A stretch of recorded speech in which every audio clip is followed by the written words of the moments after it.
안녕하세요. 성경 읽다 보면요. 어떨 때 같은 구절인데 번역이 좀 달라서, 이거 뭐지? 하고 궁금할 때가 있잖아요. 네, 그런 경우 종종 있죠. 오늘 바로 그런 부분, 출애굽기에 나오는 성막 덮개 재료에 대한 흥미로운 번역 차이, 이거 한번 깊이 파고들어 보려고 합니다. 아, 그거 흥미로운 주제죠? 출애굽기 26장 14절 말씀하시는 거죠? 네, 맞습니다.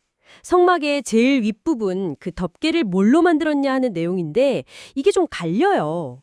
킹제임스 성경은 오소리 가죽이라고 하고요. 네, badger's skins. 근데 우리가 자주 보는 개역 성경이나 NIV 같은 다른 번역본들은 해달 가죽이나 바다소 가죽 같은 바다 동물 가죽으로 번역을 해놨거든요. 맞아요. hides of sea cows. 완전히 다른 동물이잖아요. 그래서 오늘 저희가 살펴볼 자료들은 바로 이 부분을 여러 각도에서 보고 있어요.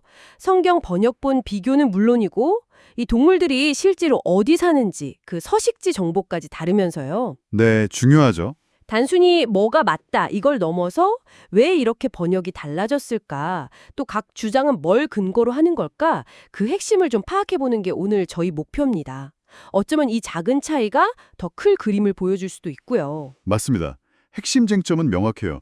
출애굽기 26장 14절, 그리고 민수기 같은 데서도 한 10번 넘게 나오는 이 재료가 도대체 뭐냐는 거죠. 10번 이상이나요? 꽤 중요하게 다뤄졌네요. 그렇죠. 근데 하나는 오소리, 다른 건 해달이나 바다소. 이건 완전히 다른 동물이니까요. 그럼 그 동물들, 오소리랑 해달, 바닷소, 얘네들이 실제로는 어떤 애들이고 어디 사는지부터 좀 봐야겠네요. 네, 자료를 보면 오소리는 육상동물이잖아요. 아프리카나 중동 지역, 그러니까 성경 이야기가 펼쳐진 그 근방에 사는 동물이에요. 아, 그 지역에 원래 사는군요. 네, 반면에 해달이나 바다소는 이름부터 바다 느낌이 나죠.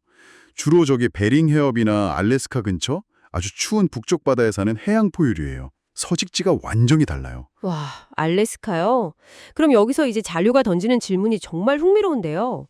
이집트 나와서 광야 생활하던 이스라엘 사람들이 어떻게 그 멀고 먼 알래스카나 베링 해협에 사는 해달 가죽을 구할 수 있었겠냐는 거죠. 바로 그 지점입니다. 그 당시 상황을 생각해보면 이건 좀 이상한데요? 네, 뭐랄까 지리적으로 거의 불가능하다고 보는 거죠.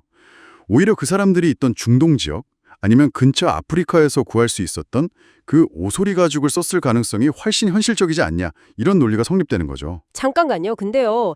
해달이나 바다소라고 번역한 학자들도 뭔가 이유가 있었을 거 아니에요. 그냥 하진 않았을 텐데. 혹시 고대에는 그 히브리어 단어가 다른 뜻이었다거나 아니면 교역 같은 걸로 아주 희귀하게 구했을 수도 있지 않을까요? 아, 물론 그런 주장도 있어요. 일부에서는 킹제임스의 오소리 거력이 잘못됐고 그 타앗이라는 히브리어 원어가 원래 해달, 돌고래 아니면 듀공 같은 바다 동물이 맞다 이렇게 주장하기도 해요. 네네. 하지만 오늘 저희가 보는 자료는 이 주장에 대해서 서식지라는 아주 강력한 증거를 내밉니다. 반박하는 거죠. 서식지요? 네.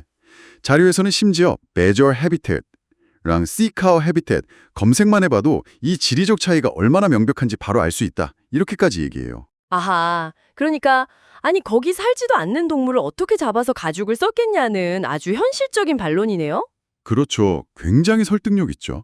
게다가 자료는 다른 증거도 또 제시해요. 오, 뭔가요? 에스겔서 16장 10절인데요. 하나님이 이스라엘을 막 꾸며주시는 장면이 나와요. 거기에 오소리 가죽신을 신겼다는 표현이 있거든요. Shoes of badger skin. 오소리 가죽으로 만든 신발이요. 네, 이게 뭘 의미하겠어요? 그 당시 팔레스타인 지역에서 오소리 가죽이 실제로 쓰이고 있었다. 그것도 꽤 귀하게 사용됐다는 걸 보여주는 거죠. 그리고 지금도 이스라엘 그 주변 지역에는 오소리가 살고 있거든요. 야, 그렇군요. 그럼 성막이라는 특별한 용도 외에도 일상적인 아니면 귀한 물품으로 사용된 정황 증거까지 있는 셈이네요. 바로 그거죠. 종합해보면 이 자료는 결국 동물의 지리적 분포, 그러니까 서식지 정보랑 에스겔서 같은 역사적, 문맥적 증거들을 다 고려했을 때 출애굽기에 나오는 그 성막 덮개 재료는 킹제임스 성경 번역처럼 오소리 가죽일 가능성이 아주 높다. 이렇게 결론을 내리고 있어요. 네. 오늘 저희가 성경 번역의 작은 차이 하나, 오소리 가죽이냐 해달 가죽이냐 이 논쟁을 한번 따라가 봤는데요. 특히 그 동물이 실제로 어디 사는지 이 단순해 보이는 지리적 사실이 오래된 기록을 해석하는데 이렇게나 결정적인 단서가 될 수 있다는 점이 참 인상 깊습니다. 맞아요. 이런 걸 보면 성경 같은 고대 문헌을 이해할 때 왜 이런 번역 차이랑 그 배경을 아는 게 중요할까 다시 생각하게 되죠. 이게 그냥 단어 하나 맞추는 문제가 아니잖아요. 그렇죠. 단순한 단어 문제가 아니죠. 그 당시 사람들의 실제 삶, 그들의 환경, 그러니까 역사적인 현실과 맥락을 더 깊이 이해하게 도와주는 거거든요. 여러분께서도 이 구절을 다시 읽으실 때 이제 그 광야의 이스라엘 백성들 그리고 그 주변 환경을 조금 더 생생하게 그려보실 수 있지 않을까 싶어요. 네. 오늘 저희가 살펴본 자료는 로마서 11장 33절, 34절 말씀으로 마무리를 하는데요.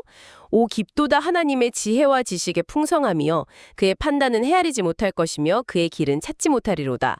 누가 주의 마음을 알았느냐? 라는 구절이죠. 네, 의미심장한 구절이죠. 생각해보면 오늘 다룬 이 작은 번역 차이 하나에도 이렇게 많은 논의와 근거들이 필요한데 우리가 과연 이런 고대의 지혜나 신성한 기록의 본래 의미를 얼마나 온전히 안다고 자신할 수 있을까요? 그렇죠. 정말 어려운 문제죠. 어쩌면 이런 탐구 과정 자체가 우리가 아는 것의 한계를 좀 인정하고 더 깊은 의미를 찾아가도록 이끄는 뭐랄까 좀 겸손한 여정이 아닐까 그런 생각도 드네요.